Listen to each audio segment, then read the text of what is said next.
Hello friends, இன்னைக்கு நாம ஒரு சூப்பரான நாடோட தான் பார்க்க போறோம். வீடியோ பிடிச்சா லைக் பண்ணிருங்க. அப்பதான் யூடியூப் நம்ம சேனல்ல எல்லாரும் கொண்டு போயிருக்கோம். ஸோ ப்ளீஸ் லைக் பண்ணி வீடியோ உள்ள போங்க. அனைவருக்கும் கோபிநாத்தின் அன்பு வணக்கம். இருக்கட்டும்பா, ஐயாடி ரொம்ப படிச்சுட்டு இருக்க போல இருக்க. இது தேர்தல் காலம். தேர்தல் ஏஐ எலெக்ஷன் அப்படின்னு சொல்றாங்க. ஐயோ, சல்லி சல்லியா நொறுக்கிட்டீங்களா. ஒரு விஷயம் மட்டும் அப்பையில இருந்து இப்ப வரைக்கும் மாறவே இல்லை. செக்மெண்ட் ஆஃப் பீப்புள் அரசியலே மோசம்பா. அரசியல்லாம் கடுப்பா இருக்கு, எரிச்சலாவே இருக்கு. இன்னொரு தரப்பு அரசியல் மோசம்னு நீங்க சொல்லக்கூடாது அது அப்படின்னு சொல்லக்கூடிய ஒரு தரப்பு. அப்படி சொல்லக்கூடாது. அரசியல் வந்து சாதியை சார்ந்தோ மதத்தை சார்ந்தோ தான் பயணிக்கும். அரசியல் அது இருக்கக்கூடாதுன்னு தான் நாங்க நினைக்கிறோம். ஓ அப்படியா விஷயம்? ஒரு நிமிஷம். ஜாதி ஒழிப்பை எது பேசுகிறது? சாரி, எனக்கு தெரியாது. அது கம்பெனி பேசுதா? இல்ல. உங்க அசோசியேஷன் எதுவும் பேசுதா? இல்ல. வேற ஏதாவது சங்கங்கள், கம்பெனிகள் இருக்கக்கூடிய சங்கங்கள் யாராவது அந்த போராட்டத்துக்கு வந்திருக்காங்களா? வரல. இல்ல, அப்படிலாம் ஒண்ணு இல்ல. ஜாதி ஒழிப்பை பற்றி எந்த அமைப்பு பேசுகிறது? அரசியல் தான் பேசுது. அரசியல் பேசணுமா பேசக்கூடாதா? அரசியல்ல இருக்கணுமா இருக்க கூடாதா? இருக்கணும் சார். இருங்க. பாத்தியில ப்ராடக்ட்ட 30 வருஷம் எக்ஸ்பீரியன்ஸ் எப்படி புடிச்சது பாத்தியா? ஏன் உங்களுக்கு அரசியலில் விருப்பம் இல்லை? அரசியலுக்கு வரவங்க எல்லாருமே சர்வீஸ் பண்ணதான் வராங்க மோஸ்ட்லி. ஏப்பா அப்படி எல்லாம் ஒண்ணும் இல்லையே.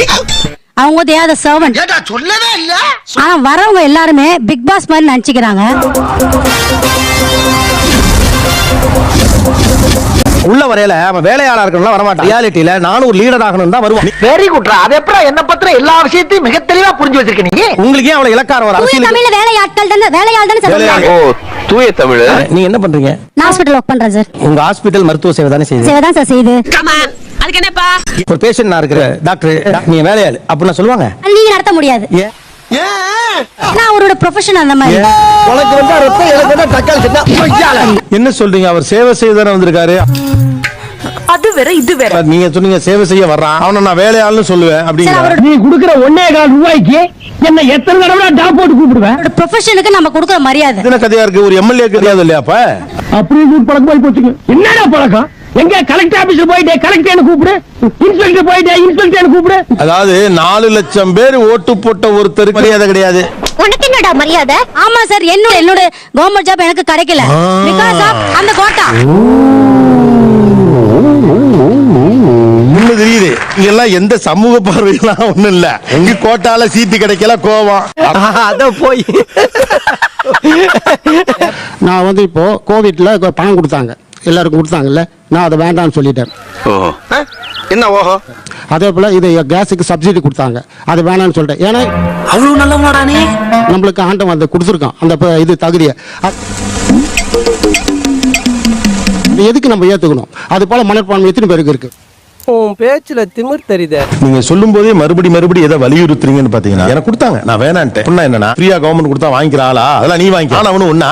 ஐயோ சொன்னா புரிஞ்சுக்கங்களே, நான் நார்மல் பீப்பிள் கிடையாது. அதுதான் நான் சொல்ல. ஏங்க ஒருத்தர் எக்ஸ்போர்ட் பண்ணல ஃப்ரீ வந்து அதாங்கறாப்ல பாத்தீங்களா? செல்லத்துக்கு ஒண்ணுமே தெரியல. அதுதான் நான் சொல்ல. ஃப்ரீ ஏய் ஃபூல், அவன் நம்மள கலாய்க்கறான்டா. ஃப்ரீ வந்து மக்கள் சோம்பேறி ஆக்குற திட்டம். ஓஹோ. ஃப்ரீ எதுக்கு வாங்கி கொடுக்கணும்? எதுக்காக கொடுக்கணும்? நம்மளோட வாழ்வாதாரத்தை இம்ப்ரூவ் பண்ணணும். அதுதான் ஒரு அரசியல்வாதி கடமை. அதுக்கு தான் நான் என்ன சொல்றேன்னா, டேய் நீ எல்லாம் அட்வைஸ் பண்ற அளவுக்கு நான் ஆயிட்டேன் பாத்தியா? அது ஃப்ரீயா கொடுத்தா அவங்க வாய் அடிக்கிறத கடமை. இங்க கேக்குறான் கண்ட நாயெல்லாம் புத்தி சொல்லண்டா ஒழுங்காடுறான்னா கேட்கணும்ல. நீ சொல்லிட்டல்லப்ப உன்னோட காசு என்ன குடிப்பேன் நீ? காசு எப்படி கொடுப்ப நீ? யார் அப்ப விட்டு காசு? இங்க எப்படி வளர்றதுக்கான எதெல்லாம் உதவி பண்ணிச்சோ அது எல்லாமே இவங்க ஃபோக்கஸ் பண்ணி அட்டாக் பண்ணுவாங்க. எவன் எது செஞ்சாலுமே அதுக்கு ஒரு குரூப் உட்கார்ந்துகிட்டு இது சரியில்லை அது சரியில்லை. இது திருப்பி கொடுத்ததால உங்களுக்கு வளர்ச்சியை பாதிக்கலன்றீங்களா? கண்டிப்பா பாதிக்கல. பிளே ஓவர் கட்டல, எந்த ரோடு போடல. உனக்கு தெரியலைன்னா அரைமுரண்ட போய் கேளு, நீ கேளு. ஏன் அதுக்கு அவனோட வாழ்வாதாரத்தை ஏற்படுத்தி கொடுக்கலன்னு தான் என்னோட கேள்வி. அவர் கேள்விக்கு பதில் சொல்லுங்க மாமா. பர்ச்சேசிங் பவர் கொண்டு பண்ணு, இலவசத்துக்கு கொடுத்தா ஆக்கற. முதல்ல சொல்லாதீங்க. நீங்க கொஞ்ச நேரத்துக்கு முன்னாடி ஏதோ ஒன்று சொன்னீங்க இல்லையா? ஒன்னும் சொல்லியா? எனக்கு கேட்டுச்சுடா. நீங்க என்ன வேலை பாக்குறீங்க? நான் ரிட்டையர்ட் சார், ரயில்வேல டீட்டெயில். ரயில்வேல. அன்னைக்கு நான் இவர் முகத்துல ஒரு தேஜஸ பார்த்தேன். எதையும் சாதிச்ச ஒரு சந்தோஷம். உங்க சம்பளம் எவ்வளவு? எனக்கு 1.25 லட்சம் ரூபாய். என்ன மாதிரி மாசம் 10,000 சம்பளம் வாங்குற ஆளுங்களுக்கு என்னையா தோணும்? உங்களுக்கு என்னென்ன கொடுத்தாங்க? ஏன் இதை உனக்கு சொல்லி ஆகணுமா? சொல்லுங்களேன். பென்ஷன் உண்டா? பென்ஷன் உண்டு. நீங்க ட்ரெயின்ல போறதுக்கு உங்களுக்கு ட்ரெயின் ஃப்ரீயா? Train free. ஆமா. ஏன் 1.5 லட்சம் ரூபாய் சம்பளமும் கொடுத்து ஒரு டிக்கெட் வாங்கிட்டு போக உங்களுக்கு வழி இல்லாமலா இருந்தீங்க? வெக்கமா இல்ல? இல்ல சார், பாஸ் வந்து 3 அது இது பிரிவிலேஜ் சார். இது எம்ப்ளாயி கொடுக்குறது எப்படி வேணாம்னு சொல்ல முடியும்? சொல்ல முடியாது. ஆனாங்கிற வார்த்தை கூட வாயில வராது. என்ன இது ஏன் பிரிவிலேஜ்? நான் என்ன கேக்குறேன், 1.5 லட்சம் ரூபாய் சம்பாதிக்கிற ஒருத்தருக்கு ட்ரெயின் டிக்கெட் ஃப்ரீ, வீடு அவைலபிள் இருந்தா ஃப்ரீ, மதுவும் ஃப்ரீ. இந்த ஃப்ரீ எல்லாம் நீங்க என்ஜாய் பண்றதுக்கு பேரு பிரிவிலேஜ். ஆனா இல்லாதப்பட்டவன் 2 கிலோ அரிசி வாங்கி சாப்பிடுறது மட்டும் அப்படின்னா அதுக்கெல்லாம் பேர் எனக்கு தெரியுமா? இந்த மாதிரியான ஸ்கீம்ஸ் இல்லைன்னா நாம ஸ்டேஜே தாண்ட முடியாது. அந்த தாண்டி வந்து உட்காந்துட்டு என்ன வேணா பேசலாம். நீ பாட்டுக்கு ஏதாவது சொல்லிட்டு போயினா அனுப்பிக்கிறது யாரு? அவன்ல எதுக்கு என்னால முடியாதான்னு முடியவே முடியாது. ரொம்ப சிரமம். ஸ்கீம்ஸ் இல்லைன்னா நிறைய பேர்த்தால அதை தாண்டவே முடியாது. அவன் கஷ்டம் அவனுக்கு தெரியும். மத அரசியல், ஜாதி அரசியல் இருக்கு. அது கூட இப்ப மொழியும் சேர்த்துக்கிட்டாங்க. நாங்கள் தமிழை வளர்த்து விட்டோம் அப்படின்னு சில பேர் பெருமையா சொல்றாங்க. இப்ப இருக்க யங்ஸ்டர்ஸ்குள்ள வந்து அந்த மொழியோட வெறியை தூண்டி விடுறாங்க. நீ என் மொழியில எனக்கு விளையாடுற, நீ தமிழகன் போடுற, இது என்ன விளையாட்ட? இது தமிழகன் போட்டா இப்போ ஜாதி கொலைலாம் நடக்கிற மாதிரி ஃபியூச்சர்ல மொழி கொலை நடக்கும்ன்றது வந்து எனக்கு அரசியல் பிடிக்கல சார். இது என்னடா புது பொருளியா இருக்கு? மொழிக்காக தன்னுயிரை ஈத்தல், அதெல்லாம் நமக்கு மொழிக்காக ஒருத்தர் கொளுத்திக்கலாம், அதான் பண்ண மாட்டாங்க. மொழியின் குணம் வேறு, ஜாதியின் குணம் வேறு. அது வேறு, இது வேறு. மறுபடியும் ஊழல் பண்றாங்க. கரெக்டா சொன்னீங்க. ஒரு பெரிய பதவியில் இருக்க பாக்குறோம்னா எனக்கு அவருக்கு ஃப்ரெண்டா இருக்கா, எனக்கு அவரை பாக்குறதுக்கு ஊழல் அப்படின்னு சொன்னீங்கல்ல, அதுக்கு முன்னால ஒரு முகவர் தேவைப்படுது. இப்ப உங்க ஃப்ரெண்ட் அரசியல்வாதியா இருக்காரு, அவரை எந்த இதுவும் இல்லாம நேரா போய் பார்த்து ஒரு வேலையை முடிக்கலாம்னு வச்சுங்களேனே, அது பேர் தான் கரப்ஷன்.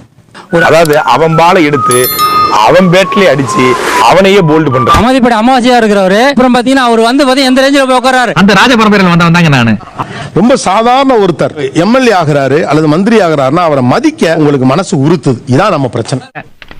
என்னங்க மணி மணி என்னப்பா பேர் சொல்லி கூப்பிடுற? அப்புறம் மணிதான் உங்க பேரு. வருமானம் இருக்கு, 20% டாக்ஸ் கட்டுறாரு. வாங்குற பொருட்கள் இன்னொருத்தன் டாக்ஸ் கட்டுறாரு. You earn, you pay tax. You spend, you pay tax. You buy, you pay tax. You sell, you pay tax. நிலத்துக்கு வரி இருக்கு, குடிநீருக்கு வரி இருக்கு. You pay tax on things those are already taxed from the money that is already taxed. பொலிட்டிஷியனுக்கு வரி கிடையாது sir, அரசியல் MP எம்எல்ஏக்கு வரி கிடையாது. 1 லட்சம் ரூபாய் சம்பளம் வாங்குற ஒரு வருஷத்துக்கு மொத்தமா கணக்கு போட்டு சாமானிய குடிமக்கள் கட்டுவாங்களோ அதை எம்எல்ஏவும் கட்டி ஆகணும். என்னடா சொல்ற? என்னால நம்ப முடியலையே. கண் கூட தெரியுது இல்லைங்களா? என்ன தெரிகிறது? ஒரு ஊராட்சி மன்ற தலைவர் இருக்காரு, அவரோட வளர்ச்சி எப்படி இருக்குன்னு 5 வருஷத்துல பெரிய பங்களா கட்டுறாரு, பெரிய கார் வாங்குறாரு, ஊர்ல செழிப்பான மனுஷனா மாறாரு. நான் ஜெயிச்சேன், 50 ஏக்கரா பூமி இருக்குது, மரக்கடை இருக்குது, தவிட்டு கிடைக்குது. இந்த ஊழலை செய்வதற்கு கூட ஒன்றை செய்துதான் அதுல ஊழல் பண்ண முடியும். அதாருங்க லட்சியமே. கட்டடத்தை கட்டி அந்த கட்டடத்தின் வழியாக தான் ஊழலே பண்ண முடியும். அப்ப நீ கட்சியில வந்து சேர்ந்ததே பணத்தை சுட்டுறதுக்காக. கட்டடத்தை கட்டும் பொழுது அதுல என்ன ஊழல் நடந்திருக்குன்னு கேட்கறதுக்கு தான் அரசியல் வேணும்ன்ற தரப்பு இருக்கு. அவரு இந்த ஊழல் அவரு எடுப்பாராம், பழி எங்க மேல போடுவாராம். நீங்க கொடுக்குறீங்களா பதில் வந்து அது ஒரு எளிய மனுஷன் அவன் புரிஞ்சுக்கவே முடியல.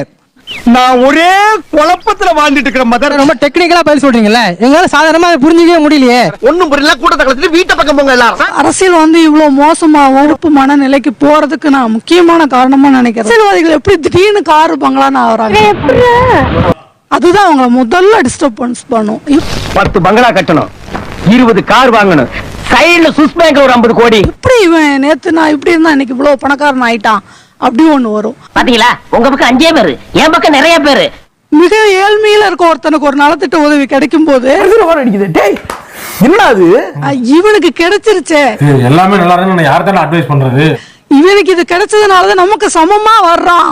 இப்படி ஒரு மனநிலை. என் வீட்டு டாய்லெட் கிளீன் பண்றவன் எனக்கு சரிக்கு சமமா பக்கத்துல உட்கார்ந்து பார்ப்பானா, அதை நான் பார்த்துட்டு சும்மா இருக்கேன். என்னோட கணவர் என்னை விட்டு பிரிஞ்சு போயிட்டாரு. என்னோட ரேஷன் கார்டுல இருந்து ஐடி ப்ரூஃப் எல்லாத்தையும் எடுத்துட்டு போயிட்டாரு. பொறுக்கி பேடா பொறுக்கிடா நீ. 8 வருஷமா என்னால ரேஷன் கார்டை மீட்க முடியல. இன்னைக்கு ஒவ்வொரு கணவனால் கைவிடப்பட்ட பெண்களும் ரேஷன் கார்டுல பெரிய பிரச்சனைகளை சந்திக்கிறாங்க. என்ன கொடுமை சரவணன். அவங்க கார்டும் தர மாட்டாங்க. கார்டு வாங்கணும்னா டைவர்ஸ் வாங்கி இருக்கணும். டைவர்ஸுக்கு கோர்ட்டு கலைவனா ஏன் உடல்நிலையை பார்ப்பேன். என்னால அது பண்ண முடியல. இந்த மாதிரி பிரச்சனை வர்ற பெண்களுக்கு விசாரிச்சு உண்மை இருக்கும் பட்சத்தில் தாசில்தாரே அவரோட பேரை நீக்கிட்டு அந்த ரேஷன் கார்டு அது பொண்ணு கொடுக்கலாம். இப்படிதான் ஸ்கீம் இருக்கு. உடனே நடவடிக்கை எடுத்து அது விசாரிச்சுட்டு வந்து 5 நிமிஷத்துல அவர் பேரை தூக்கிட்டு எனக்கு போட்டு கார்டு கொடுத்தாங்க சார். அந்த மனசு இருக்க அதான் கடவுள். அப்போ நீங்க உண்மை நேர்மை இருக்குன்னா அவங்க எல்லா அதிகாரிகளுமே உங்களுக்கு ஃபேவரா நடந்துக்குவாங்க. இவங்க மாதிரியான செக்மெண்ட் இருக்குல்ல, ரொம்ப சின்ன செக்மெண்டா தான் இருக்கும். ஆனா அதுக்கு ஒரு ஜீவோ இருக்கு. செய்க தரமான செய்க. அரசுல இருக்கிறவங்க வந்து ஒரு கடவுள் மாதிரியும் ராஜாக்கள் மாதிரியும் தான் சார் கண்ணுக்கு தெரியப்படுறாங்க. ஒரு சாதாரண சினிமா நடிகரை அவ்வளவு தூக்கி வைத்து கொண்டாடுகிறீர்கள்.